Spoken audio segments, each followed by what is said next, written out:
giving back to our state is a very important part of what this is about.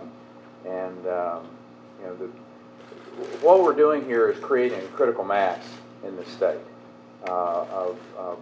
You think about 20 years ago, if someone would have said that you know, Texas is going to be the #1 exporting state in the nation, there are going to be more Fortune 500 companies here. People are going to be moving from California to come to Texas to change the world. You might have won that bet. I'm just pretty sure that might be the case, but that's the facts.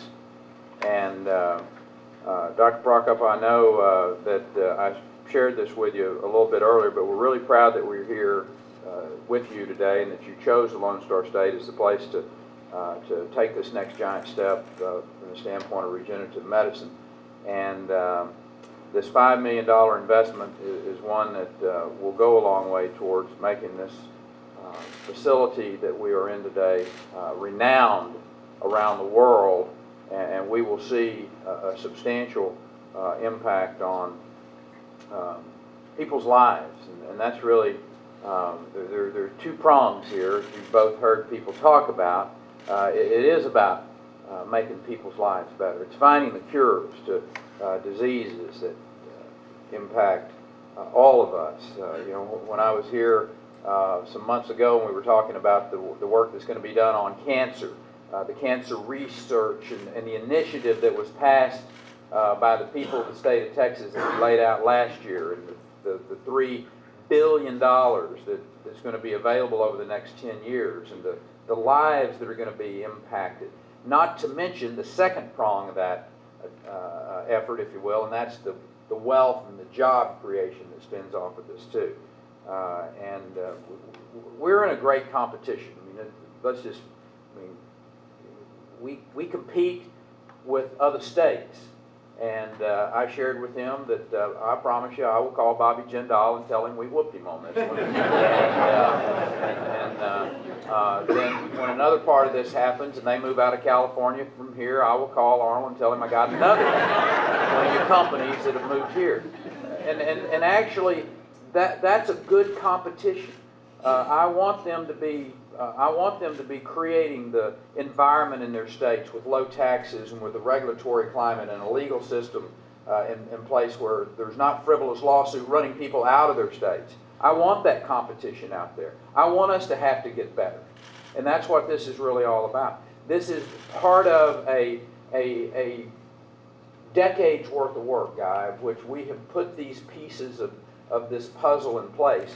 And we're now beginning to see, as a state, the fruits of all of those labors, of the hard decisions that were made in 2003, Luann, when we faced a budget crisis. And rather than putting the burden on the people who create the wealth, we cut our spending. We pare down our regulatory hurdles to creating wealth and jobs. We passed that very sweeping tort reform that allows doctors to stay and practice medicine in this state rather than spending their time in a courtroom being deposed by a run-amok legal system.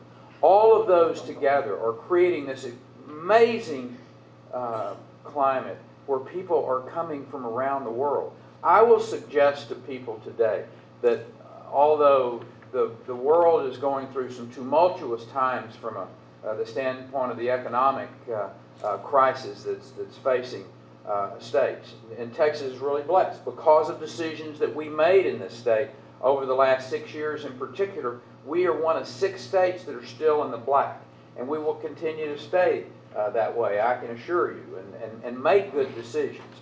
And as those states like Michigan or California are going through some, incredibly difficult times, we're going to be able to select people like Dr. Prokop, who are amazingly the top of their class, if you will. These individuals who, young men and women like these researchers who want to follow them and to be around them because they know that's where the cutting edge science is going to be. And this, and again, I want to get back to the public-private partnership of this and why that's so important.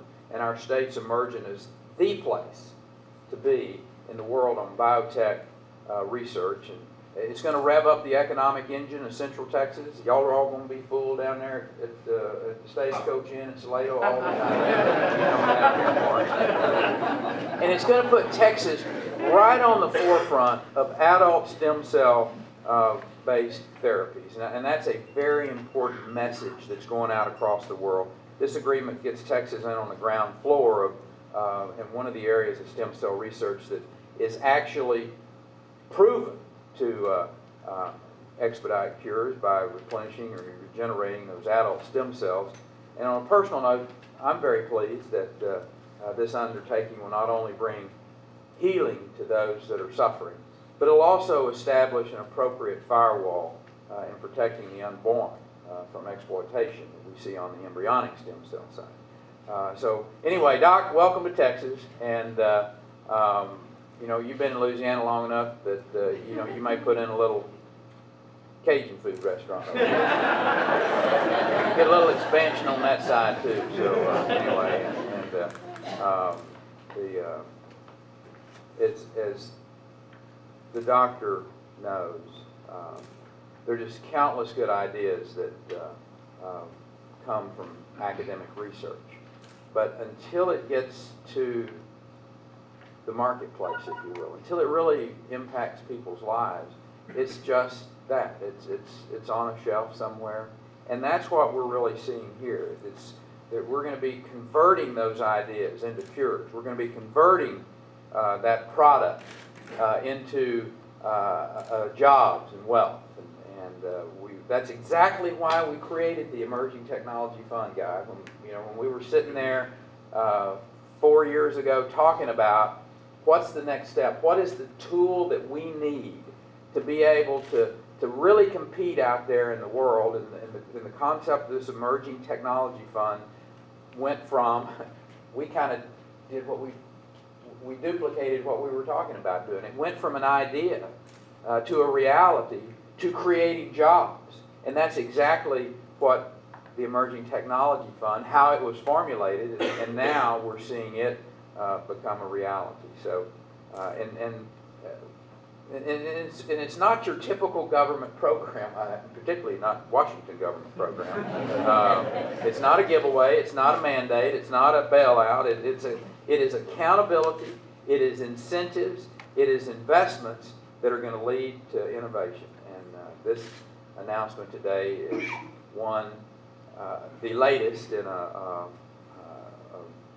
substantial number. I was in Houston earlier in the month making a like announcement, bringing a renowned cellular, I'm an animal science major, so I just went way past my pending level here, but he's a nuclear cell expert, the finest in the world, Dr. Gustafsson from the Karolinska Institute in Stockholm, Sweden. And last year we were at the Karolinska talking to them about how we can partner, and this was a great development that came out of that. We used emerging technology funds to move him to the University of Houston to create this same type of center of excellence, and as you have heard a number of people say here today, that Texas is the place people are looking to now. Texas is where they're coming. They want to be here.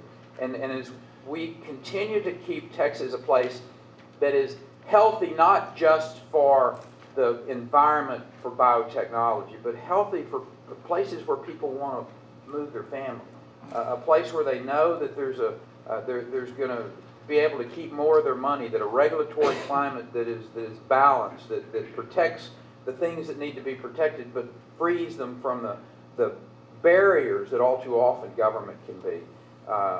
These strategic investments like the Emerging Technology Fund, they just enhance that environment.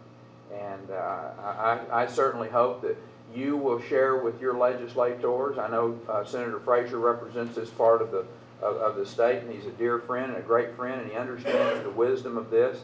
but you just might remind him to replenish that fund as we go through this legislative session, along with your state representatives. Ralph is he gets it, he totally understands it, but just kind of remind him that this is working, and the wheels in this state are turning just a little bit faster today. It's because the subject matter that we're talking about today has come to Texas. And Dr. Prokop, I hope that you and your team will not only quickly adapt to this great area that you have moved to, the city, this fabulous school that you're associated with now, but also the great opportunity that's laid in front of you to ultimately save lives around the world. So I wanted to come today and say thank you and him collectively, and to say God bless you, and through you, may God continue to bless the great state of Texas. Thank you.